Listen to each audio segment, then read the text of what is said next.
اهلا وسهلا بك يا صديقي في حلقه جديده من برنامج الفاينل. حلقه النهارده مختلفه تماما بعد انقطاع لمده شهرين. نرجع تاني بالحلقات وصفقات النادي الاهلي واسماء كتيره معروضه على النادي الاهلي، منها موهبه سنغاليه تلعب في الدوري التونسي، ومنها اللاعب البرازيلي مارسينيو اللي بيرجع اسمه تاني يتردد على النادي الاهلي، ولاعب قوي جدا في نص الملعب من اصول فلسطينيه ولكن هو سويدي الجنسيه. كل الاسماء دي معروضه على النادي الاهلي وهنقول الاسامي وكل التفاصيل قدام شويه في الحلقه، ولكن في بعض الاخبار بتؤكد ان مارسيل كولر اعطى الضوء الاخضر لاداره النادي الاهلي لرحيل بعض النجوم من النادي الاهلي، وابرزهم محمد محمود ومصطفى سعد ميسي. فيا صاحبي تعمل لايك واشتراك وتكمل الفيديو معايا للاخر عشان في مفاجآت قويه جدا في الفيديو ده عن صفقات النادي الاهلي ولاعيبه قويه جدا معروضه على النادي الاهلي، وهيتم التعاقد معاهم بشكل رسمي خلال الموسم القادم او فتره الانتقالات القادمه بشكل كبير. خلاص النادي الاهلي بينهي كل صفقاته اللي هو محتاجها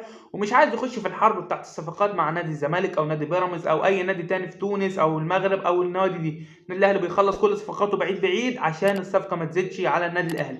فيا ريت يا صاحبي تعمل لايك واشتراك وتكمل الفيديو للاخر. حاجه يا صاحبي هنتكلم عن الراحلين على النادي الاهلي. طبعا ما فيش حاجه بشكل رسمي حتى الان، ولكن في بعض الملامح وبعض الحاجات اللي بتبان كده في النادي الاهلي ان في اسمين مرشحين بقوه ان هم يخرجوا من النادي الاهلي، اذا كان اللاعب في نص الملعب ولاعب كمان في خط الدفاع وفي لاعب تاني وثالث ورابع. في لاعيبه كتير ممكن تخرج من النادي الاهلي، ولكن في اسمين واضحين جدا ان هم هيخرجوا من النادي الاهلي. اللاعب الاول هو محمد محمود نجم النادي الاهلي في وسط الملعب. محمد محمود لاعب كويس وامكانياته ومهاراته وموهبه، ولكن اصاباته كتيره واللاعب مش هياخد فرصه في وجود السوليه وديانج وحمدي فتحي ولاعيبه كتير، وطبعا رجوع عمار حمدي، يعني كل ده في نص الملعب. فمحمد محمود بنسبه كبيره مارسيل كولر مش محتاجه مع الفريق في الفتره القادمه.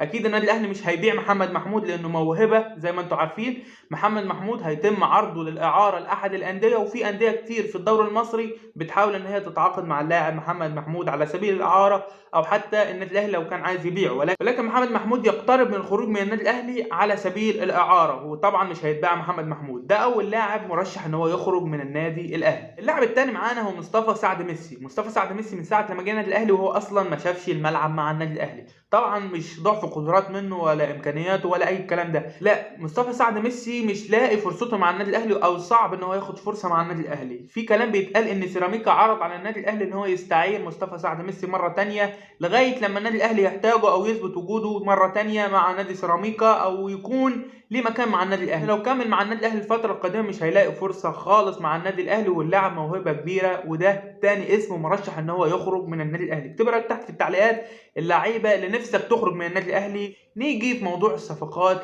النادي الاهلي، وطبعا النادي الاهلي بيحاول يدعم في نص الملعب وفي الهجوم وفي اي مركز النادي الاهلي محتاج ان هو يدعم، لان في لعيبه كويسه في المراكز، ولكن النادي الاهلي بيطمح للافضل وللافضل وللافضل. الاخبار بتؤكد ان النادي الاهلي حاطط عينه على لاعب سويدي من اصل فلسطيني عشان ينضم للنادي الاهلي. اللاعب ده اسمه ادم كايدي، لاعب عنده 19 سنه، يعني هيتأيد تحت السن مع النادي الاهلي، يعني مش هيبقى محسوب على الاجانب مع النادي الاهلي. وبالذات ان هو لاعب فلسطيني ولاعب ممتاز جدا بيلعب في نص الملعب وبيقدر يلعب جناح يمين وجناح شمال، يعني لاعب قدراته وامكانياته متكامل جدا في نص الملعب، وفي شبه من حنا بعد لاعب مانشستر يونايتد ولاعب منتخب تونس.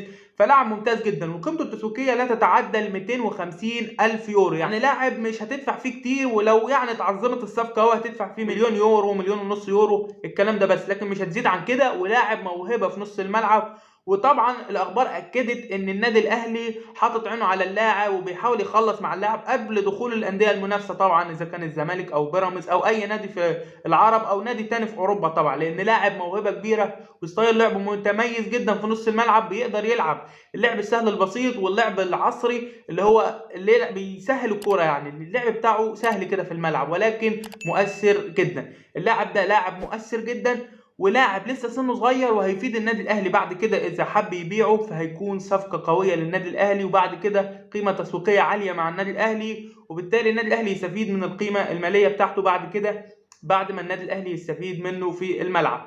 ده اول لاعب. وتاني لاعب معانا كلكم عارفينه وكلكم حافظينه، وكان نفسكم ان هو يجي النادي الاهلي ويرتدي تيشيرت النادي الاهلي، وكان خلاص فعلا كان هيرتدي تيشيرت النادي الاهلي، ولكن لولا مغالاة الانديه في اليابان، وطبعا اكيد عرفتوه، مارسينيو معروض ايضا على النادي الاهلي، والنادي الاهلي او مارسيل كولر تحديدا مهتم بالتعاقد مع مارسينيو، لانه شايف ان هو ده اللاعب اللي ناقص النادي الاهلي، لاعب مهاري وسريع وهداف ومؤثر جدا جدا جدا وبرازيلي، يعني هو اللي بيرقصها فعلا.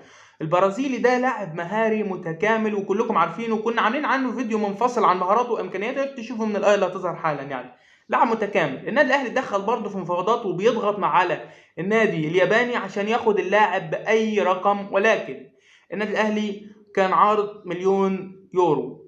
عشان كده النادي الاهلي، طبعا النادي الياباني كان عايز مبلغ اكتر من كده، ولكن النادي الاهلي رفض. عشان كده النادي الاهلي بيحاول ان هو يزود، ولكن ما يزودش الصفقه اكتر من كده عشان ما تغلاش على النادي الاهلي. واللاعب بنسبه كبيره ومع اقتناع كولر بيه بنسبه كبيره هيكون اول صفقات النادي الاهلي.